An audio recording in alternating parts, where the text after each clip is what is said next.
go, here we go. Fire up, fire up. Fire up. Light up, gas up, pump up.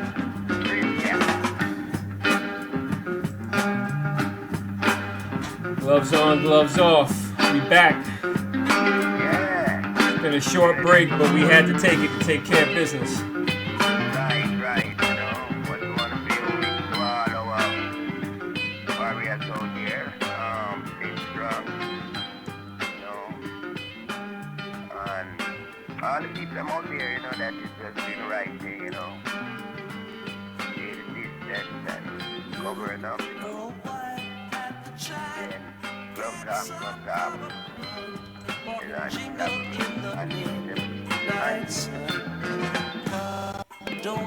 That's the sound of Grateful Dead, China Cat Sunflower in the background.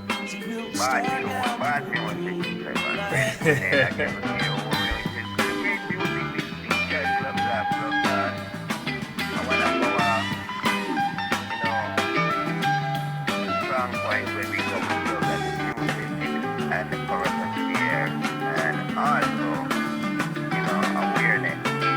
Again, this man, the youngest mayor ever in the Western political arena. More mayor, and the best mayor ever in Mount Vernon, Richard Thomas, alongside Kingstone and Firehouse, Thomas and Father Gassie. We have some guests inside here, but as the music, you know, take all I have to say as the music, it you feel no pain. Gloves off, gloves on, you know what I mean? We got something else coming for him right now. I don't know if they hear this one. This one is about that's for them entertainment. I've been here for sure. No worry. I'm missing it's not an easy road. How many see the glamour and the glitter, so them think I better rose. Me say, who feels it knows? Ooh, Lord, every sustain these blows. I cry, it's not an easy road. How many see the glamour and the glitter, so them think I better rose. Me say, who feels it knows? Ooh, Lord, every sustain. Why? From the minute I birth, that this love comes little day in your way to overcome first. Throughout every day they seem to get worse. Oh my God, cast away this curse. Everybody are trying. So, you know, look, we got to make sure that people hear the music and feel it. Yeah. They get into it. They know that this is gloves on, gloves off. Powerful streaming. It's not an easy road. How many see the glamour and the glitter, so them think I better rose. Me say, who feels it knows. And we know a lot of people is not on an easy road right now with this pandemic playing out, but we got to make sure that everybody keep their head up, keep their spirits up. Thank our first responders, our frontliners, and make sure that we give blessings to the Most High. Thanks for good health for all of us, all of our families, and for those that are struggling with the health. Got to make sure we lift them up in prayer, and hopefully, you know, we can get this under much better control than we've seen. But nonetheless, we gotta keep giving blessings and prayers. Pray it up. Our condolence to all the people that get, you know, killed by this. It's down by my side and leave my shoulder from the way. No living for them. Worldwide, we see a woman. Gloves off, because again, gloves off is universal. Like boxing is universal. That's right, it. So the music gonna keep in a very couple sexual mood, and then we have great feature, which is awareness, current here, and you our brain and what's going on. Again, gloves off, gloves on, a new kid on the block, a new feature. 2020 we say. Yeah, it's That's it. Well, I got one more. I got one more that I stumbled across. I think it's hysterical, but I'm a press play and see if people could pick up on it and see what it is.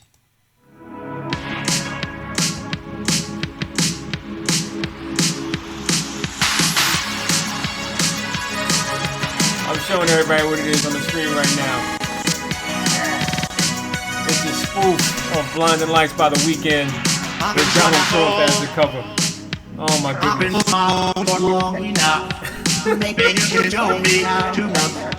The internet never fails to cease you, man. I'm going through its roles. You don't even have to do too much. You can turn me on with just a touch, baby. Here we go. Since city's small and empty, no one's around to touch me. I can't see you when you're gone. I said, I gotta stop it right there, man. Look, we on gloves on, gloves off. Hey, listen, just see the other side of the mirror, man. I need to see the other side of the whole show. That we can have fun, while it is serious time going on now. But again, it's all out of love, Yeah, man. That was special, a sample, Even the president would laugh if he saw that, 'cause again, it's a free country. And again, this country, that's why we love it so, people can express themselves in many different ways.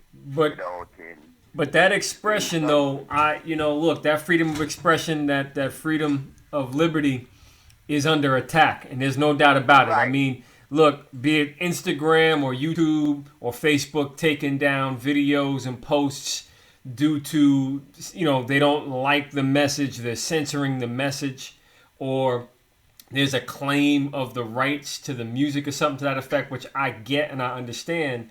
But at some point, there has to be a much better mechanism than a few people behind a computer screen that get to pick and choose what they're going to let be proliferated on the internet or not. And in real talk, we have some other bigger concerns where, you think about this contact tracing.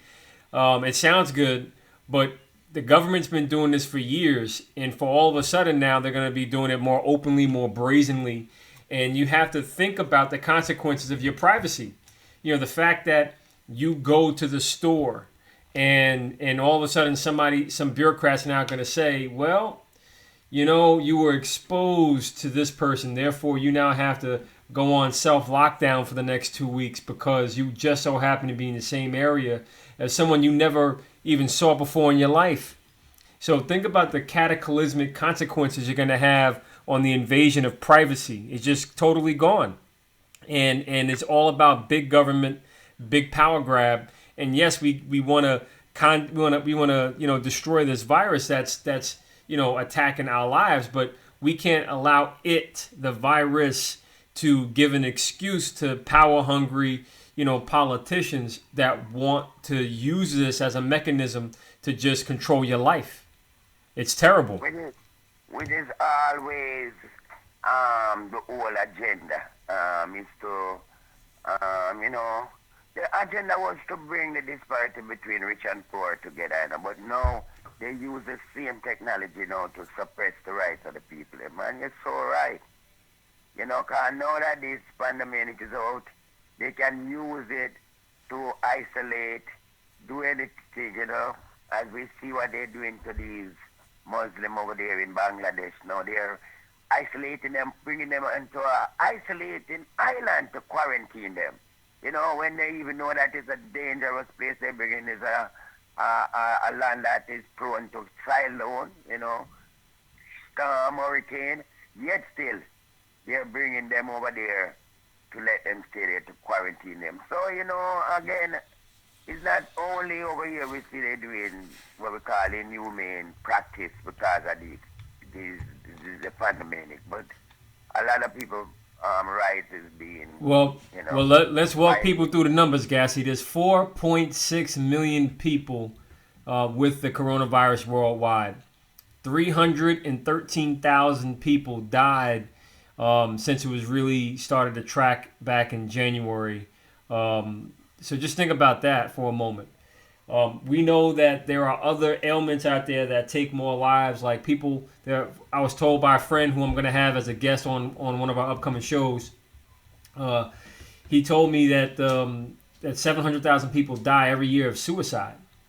And even more so, that's a much bigger number than the coronavirus right now. So you think about the other mental health illnesses that we have out there that are just as deadly. But again, this is a very deadly pace we're on. You're talking about 300,000 people in about 4 months. That could be about 1.2 million people in the year if it stays at the same rate. But I must say that there has to be another way than giving up our privacy, giving up our liberty, giving up all the things that we hold near and dear, and just because there's this fear and there's this power grab. How do we balance that? I think we have to keep speaking about it, keep speaking on it, because there's no reason why these shutdowns and the way that it's being conducted must can't continue. It just can't continue. Let's look in Michigan with that type of voting practice they put in place because of the virus, the COVID-19. They're saying that the right-in vote, and now they're seeing where it's very disastrous for the minority. And we are hearing, and it's coming very strong, that the election, the national election this year, maybe become a voting election that we have never seen, unprecedented. So, we're wondering where this letter gonna stop. I mean, now we have the $60 million question: when the city of Mount Vernon gonna open? When New York gonna open? Well, wait a minute. Let's unpack that for a second. You mentioned some very important things there. You said elections, voting by mail. Right. Now look. That, are postponing the election, which is very, very devastating when you're looking at the poll, what's going on, with the rating of the president going down. And, there's a lot of disagreement with the public, the government and the country. So we're looking on a very devastating stretch from May right back to December. So what I pulled up for everybody to see is an opinion piece in the Atlantic about saving the United States Postal Service, and the stage is set. The stage is set for the Postal Service to basically collapse come October, November of this year, right before the election, right before people would mail in their ballots to vote. And you just think about that for a moment. Why would the United States government want the Postal Service to stop functioning right before an election? And that's the type of, power abuse that we have to pay very careful attention to. It's like this has been set in motion for a very long time, and it's something that we really need to just speak on and tell our representatives in Congress to make sure they properly fund the United States Postal Service so they can continue to deliver the vital service that we all need, but also don't undermine the whole election process. Even if everybody's going to the poll to vote, you still have people that vote by mail. You're just going to create a big mess. It's going to create a big impact that could possibly undermine the entire election in November. This is so ironic, not only to mention even that, as we talk about, again, this is what we call awareness, current affair people, and this is how me and the mayor, the Honorable Richard Thomas, do it, and gloves off. The gloves is on right now, so just, continue, round or spar with us. Listen, we're talking the year of the census also, We're talking the year of the census. And for us to have these type of, you have to mail in the census. We have the census extended now to August. And I think more extension seems to come. But when we're talking about the Postal Service, which is one of our main organ of communication in this country or the world. But Gassie, but I just want to quickly explain to people what's going on with the Postal Service. So back right around the time the Senate Republicans took control of Congress, they passed a law that basically unfunded the Postal Service. It essentially said that they have to pre-fund their activities for years ahead. So imagine like you pay rent. Imagine you have to, put up 5 years worth of rent, even though you haven't lived in the apartment for 5 years, but you have to put it all up front and hold it there and always hold that amount, in the bank no matter what, just in case. And that's the same type of obligation that the Congress put on the Postal Service. They said you have to pre-fund your payroll for 5 years. And that immediately put the Postal Service in debt, in a deficit. And just by that one rule, it cripples them. And so what I want people to know is that there's an effort to try and undo that rule, undo that law, which would then allow the post office to, have the flexibility it needs. And all it takes is the flick of a pen of the president and Congress to repeal that law. But, instead of them focusing on that very simple move, they want to focus on trying to make Obama a problem. They want to focus on making, all these other issues, problems to distract from this very vital issue that needs to be resolved. And it's a very simple fix. But just look at the politics and look at the consequence. It's going to hurt the election if they don't fund the Postal Service. Well, we have seen where the ERA Act, the new act, with that's the newest act they passed Friday, which is the other stimulus bill that they passed. It has passed the House, but as the Senate said, dead on arrival. So everybody wondering if the Senate's going to kill it, as they said, even though it seemed like it's going to pass. But what we have seen in that bill, there is inclusion for the revamp, not the revamp, but the reorganizing of the Postal Service. There's money also in there for the Postal Service too, and the school loan and all those things. So this money that they just sign on, the House, again, it's not passed. The president is going to veto it and things. It is important that it pass, so as you said, the Postal Service can survive. Because again, the Postal Service was losing from they bring in technology. We have so much different other way of communicating and carrying stuff. Now the Postal Service was, always threatened. But it's a sad note. But meanwhile, and this is where I want you to also, we're going to talk on this real quick. The United States Attorney General Barr, he essentially dropped the charges against General Flynn.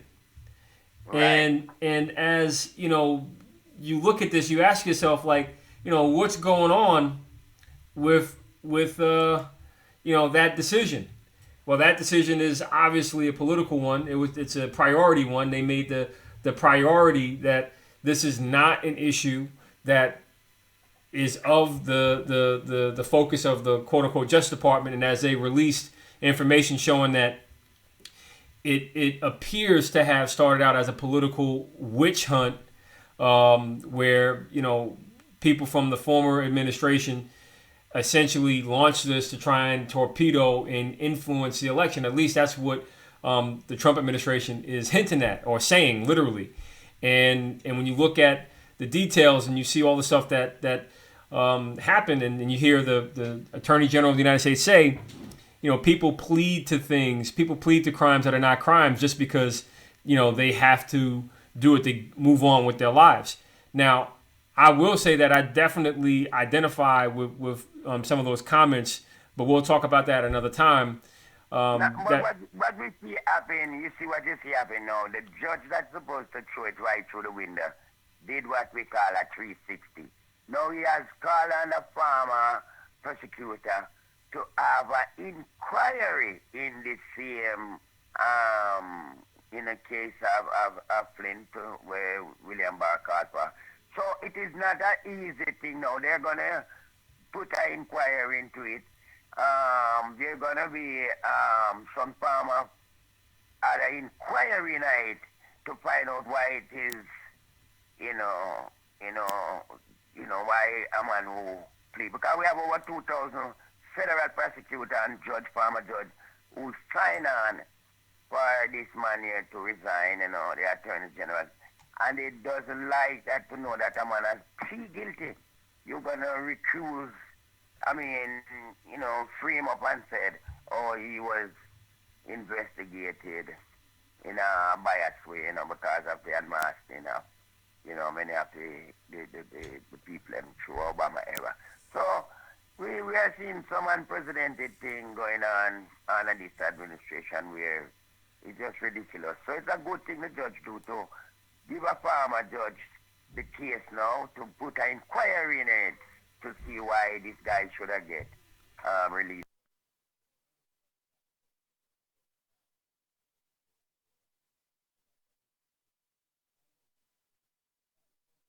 Again, because it seems like something just funny, but again, we are here, gloves off. So let's bring a current affair and what we call awareness to certain events we see that is happening in 2020. And, Well, there definitely is, something to that because, like, look, we know that justice is not perfect. We know that there are lots of problems in the system, and the system is usually stacked against the little guy. And if you look at how, the situation was handled with Ahmaud Arbery, where that young man went out for a jog and got shot and killed because he was jogging. And the people that shot and killed him did not get arrested, charged with anything for months. And the people that were involved and responsible for charging and investigating it basically said they saw it as perfectly legal. Their whole perspective was that it was okay. So just think about that systemic bias that's built in.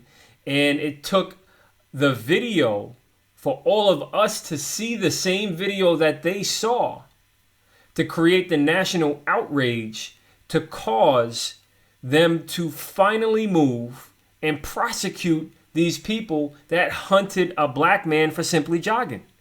And this type of stuff happens. And it I feel that it happened to me, but we ain't going to get into that right now. We're going to keep talking about these other issues that matter most to our listeners and our spectators that are out there that want to chime in on this stuff. And I know you got some guests behind you. So who's behind you right now, Father Gassie, that wants to weigh in on this stuff that we touching upon?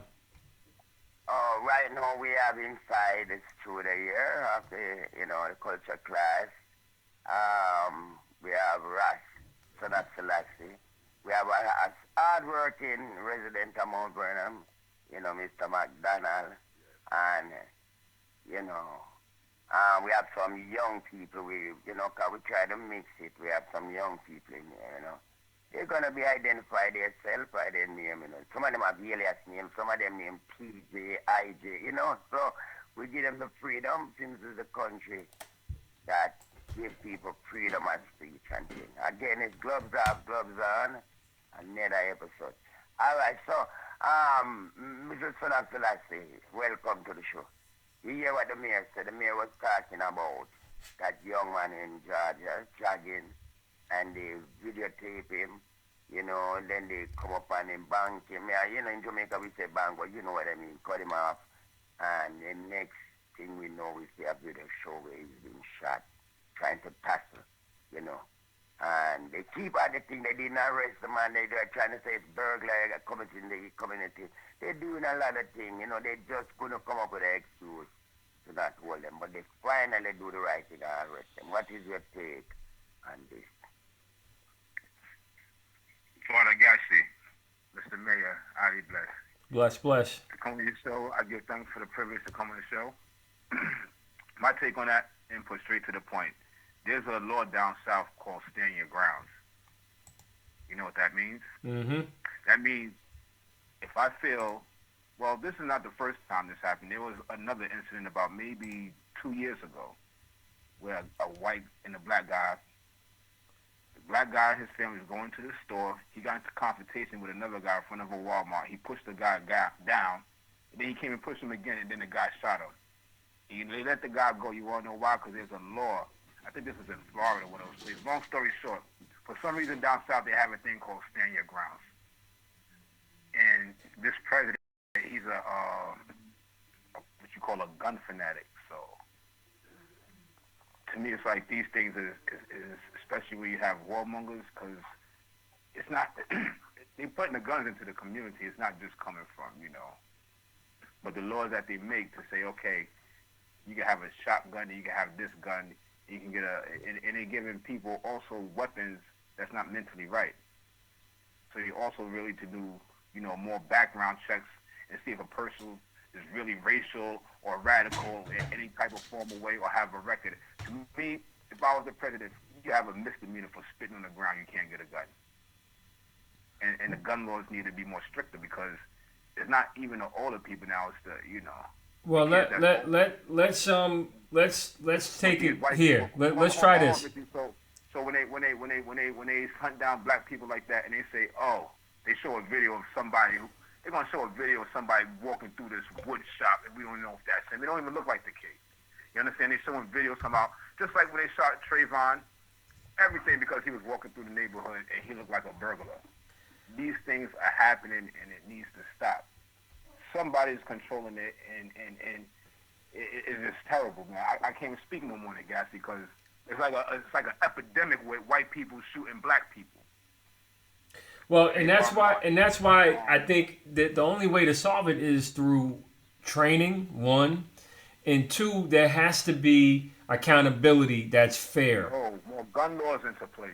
And with the gun laws, look, fine. I think stand your ground means you can walk around legally down south with a gun, and if I feel threatened by you, Mr. Mayor, or anybody else in the world, I can shoot you and get away with it as long as I claim self-defense.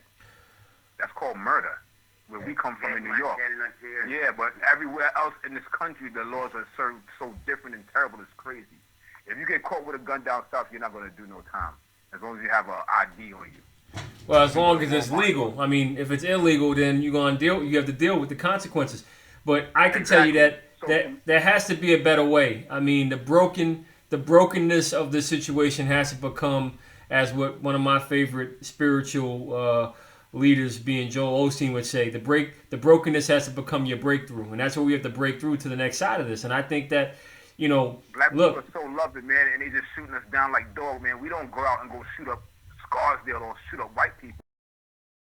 It's gonna happen because I'm just saying, once we start doing that, then it's a problem. Then everything's gonna start happening. No, that's the whole point. There's not going to be no shoot up coming from us. It's us asking, please stop shooting us.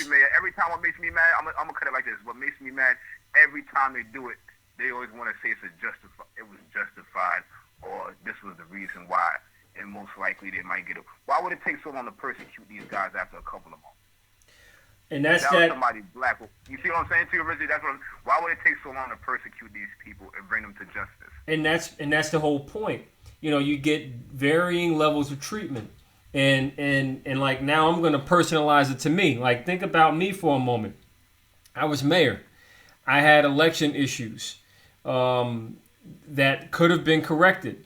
I look at Mayor de Blasio. I look at other public officials in this area.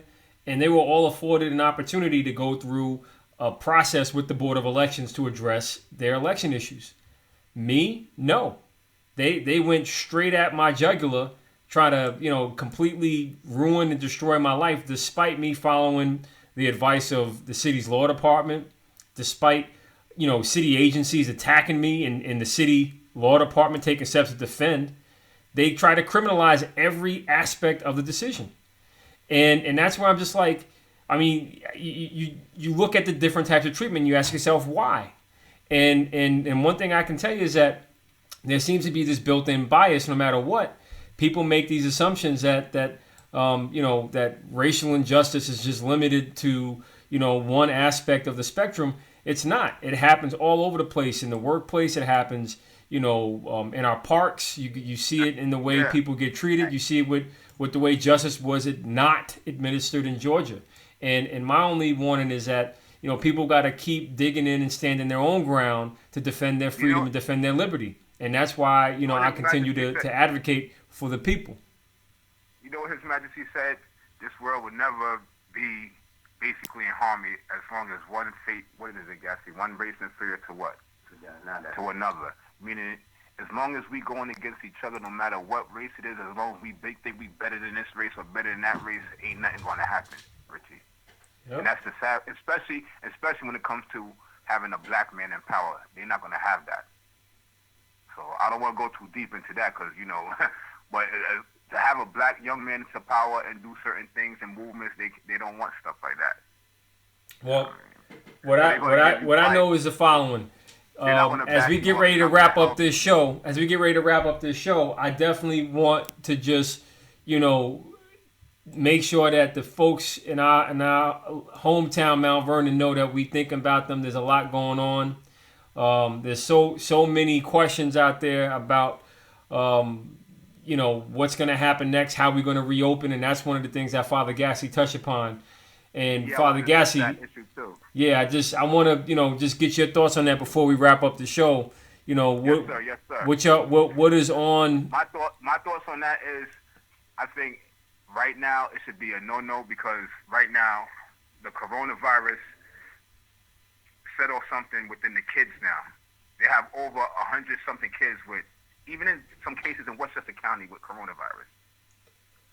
So reopening in, like, you know, to a certain extent, you know, you're going to have to wear masks. People's automatically been trained to wear masks to go to certain establishments with a mask. And if you put certain rules in place and grown people follow it, yes, definitely. But to, like, just rush into it so fast, and now, like, kids are dying. They're not even sick. They're getting something. They don't even know the name of it. They just know it comes from coronavirus. Mm-hmm. So, and now, not only that, Richie, another reason why I think they should open it so fast because they say they're finding more cases every day. It's like almost 3,000-something cases.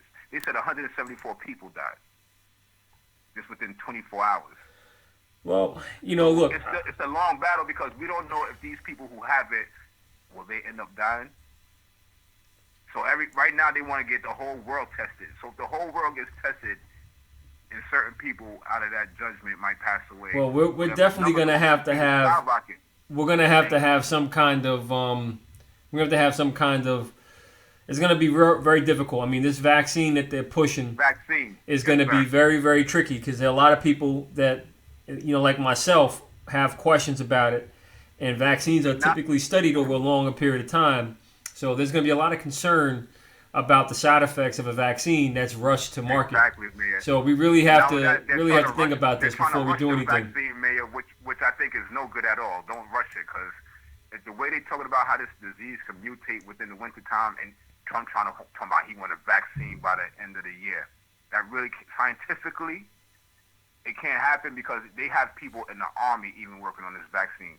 Right now, they just say they might have a vaccine out of Europe, but that'll take at least another year or two with this study of trials. You see what I'm saying, Richie? So these things take time. They can't just be pumping things into people and expecting it to work. Well, where's Father Gassie? What does he say? Where's Father Gassie? Right now, to me, before I hang up, Father Richie, and I thank you for this, but I'm gonna end the show like this. To me, with them opening up the country, it's all for financial. For people to, you know, some people complaining to go to work. Some people are enjoying staying home because, you know, they get unemployment or this type of benefit. So, you know, nothing's not really changing. Well, that's the whole point. Hold on, in the pandemic now, when they opening up the country, Father Richie, they talking about, yo, I don't want to go to work. I want to stay home like unemployment people now. So this pandemic is really people don't want to go to work. So right now. Well, I know we need to get back to work, and that's why I'm saying, like, we need to talk through this because there's going to be some real debates about opens, close, and how do we get back to some form of productivity, and let's hear what Father Gassie got to say about the opening or the continued closure of the economy, specifically here in the city of Mount Vernon. Let me thank our guest, Son of Selassie. Yeah, many thanks. Good. Yeah. I mean, strong vocal speech. We have some young people, and I want to get them over here. This is a young man who is a resident of Mount Vernon. Say hi to the mayor. Go ahead and say hi to the mayor. Hello, Mayor. Respect. The mayor is saying, and he's asking the question, imagine. When you think the city of Mount Vernon going to open? That's it. Answer. Where you think it's going to open? And why you think they should open now? Give me your opinion. Yeah? Just talk for your feel. You think, I mean, you know, like you are listening to it. But Gassie, we heard from Son of Selassie saying he thinks it's going to be a problem because, there's a lot of sickness and there's a lot of threats to the kids, which is definitely something to be concerned about. But the problem I have, though, and this is specific to Mount Vernon, we don't have the numbers where everybody can see it, in the same dashboard of, let's say, because if we could see the numbers and if we could better understand, some of the dynamics within those numbers, we would be able to make a much better decision. But in terms of opening, I think, look, the CDC set some guidelines. We should definitely strive to hit those guidelines. But I do think that we have to take steps to reopen and be more precautious and take every precaution possible to keep our hands clean, wear a mask, but definitely don't, forfeit all your rights just because of fear. I understand that we don't want to get sick and we don't want the coronavirus, but we have to take steps toward reopening, because if we stay closed, it's going to basically, be a much more harsher consequence if we don't take steps toward opening. So my hope is that we be, very smart about this. And I just want to remind, everybody out there listening, there's this assumption. Now, I'm going to quote Governor Cuomo from today. He said something today at his briefing that stood out to me. He said that everybody has this assumption that, government knows the answer or someone knows the answer. But, but they don't. And I'm paraphrasing now. But he basically said that, there's this assumption that government has the answer and that someone is not telling somebody else the answer, but they don't have the answer and they're just trying to do the right thing. And that answer that he gave came from who asked him about Governor Cuomo's decision to, have COVID patients go to nursing homes, which ultimately led to people in nursing homes getting more sick and the disease, just ravaging nursing homes. And the reporter but she talked about how the law was recently passed to prevent families from suing nursing homes for COVID-related deaths. So it's kind of like, the government made a decision to put people with coronavirus in nursing homes and then said you can't sue the nursing homes for anything. Now, I get it. I understand that the virus, is virtually uncontrollable at this point. But I just want to point out the fact that a decision was made that cost lives. And I just want to point out to Son of Selassie and all of our listeners that this is not a criticism. This is just what happened. And I'll, in the next show, I'll play it so everybody can hear it. But I think it's important that we restate it because, look, what's happening right now is something that is beyond even all of our understanding. And no matter what steps we take to try and rationalize it, we have to continue doing the best we can to get through it. And I'm not condoning the decision to put COVID patients in nursing homes. I'm not saying that was the right decision, nor am I saying it was the wrong decision. I'm just saying that look at the way this issue is being handled and treated.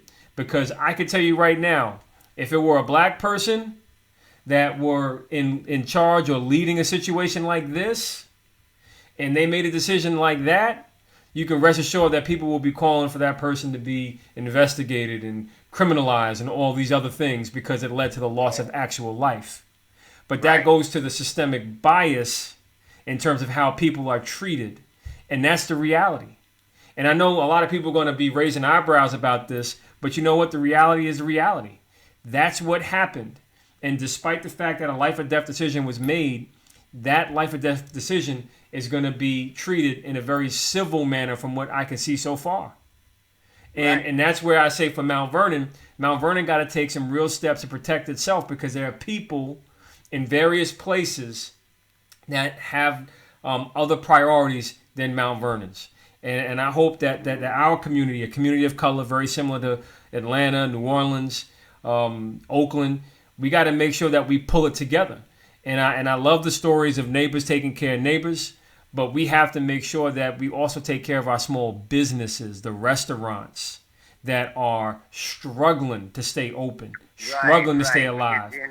And I really just want to make our local governments prioritize hiring these restaurants to feed neighborhoods, because at some point people are going to run out of money.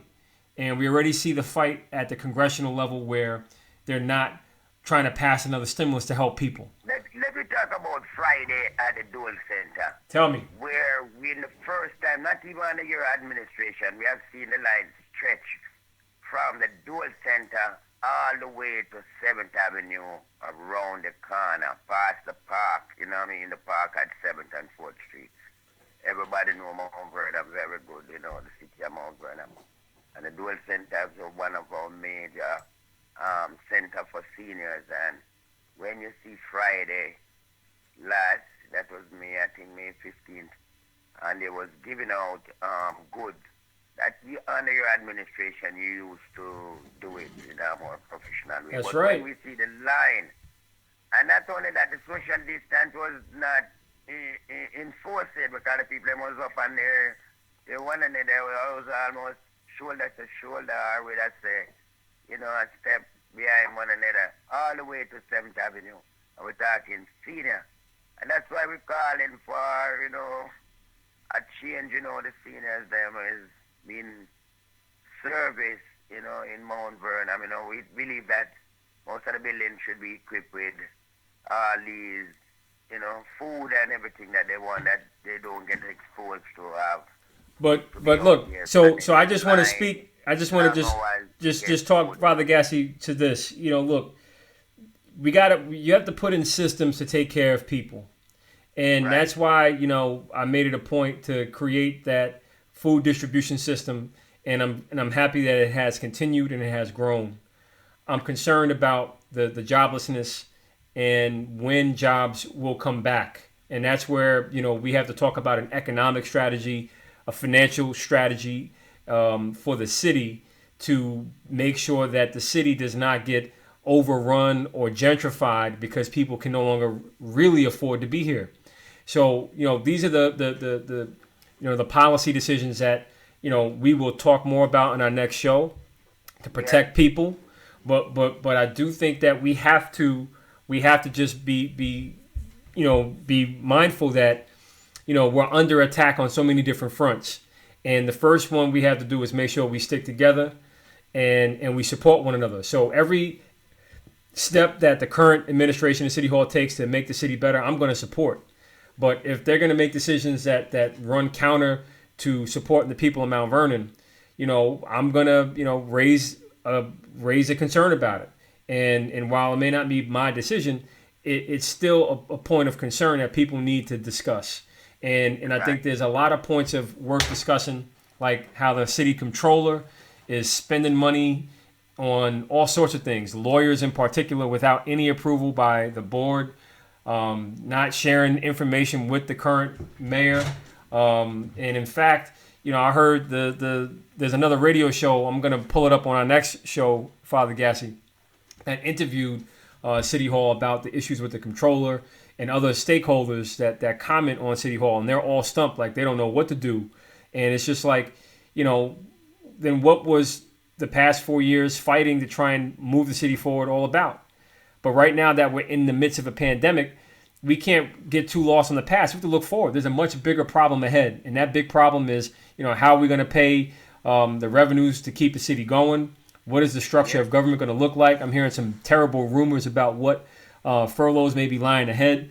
I'm hearing all sorts of issues with PPE, and I'm hearing about safety issues. I'm hearing about the explosion of crime because of leadership concerns.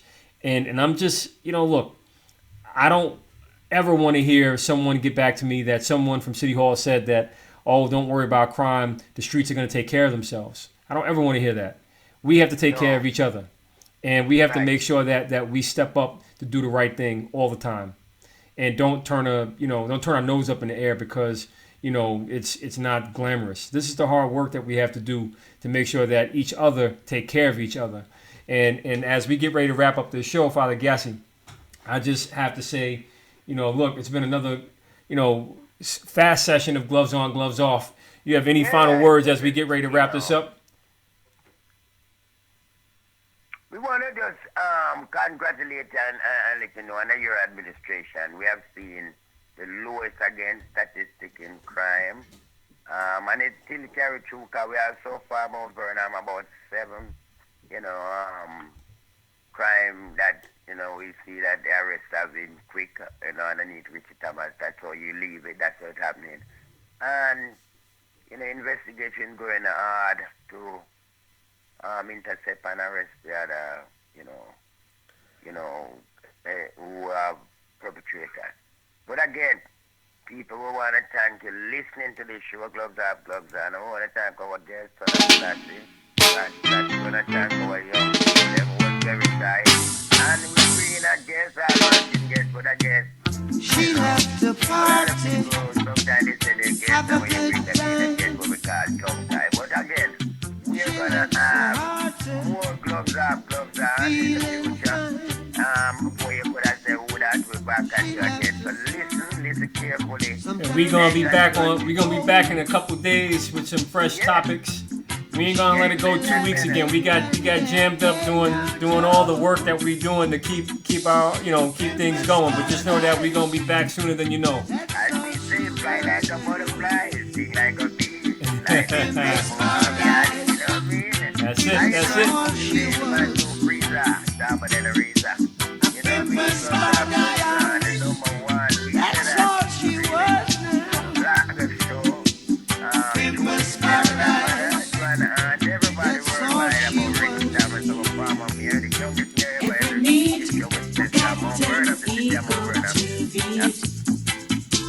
Bless up, bless up, bless up. Every need got an ego to feed. She loves the model. Thanks for watching this show, Gloves On, Gloves Off. Make sure you share, subscribe, like, And she moves with add some passion. comments, debate, and know that, look, She's getting high. it's all about love and people trying to make it right. Whatever you do, always keep swinging. Now she is bluesing.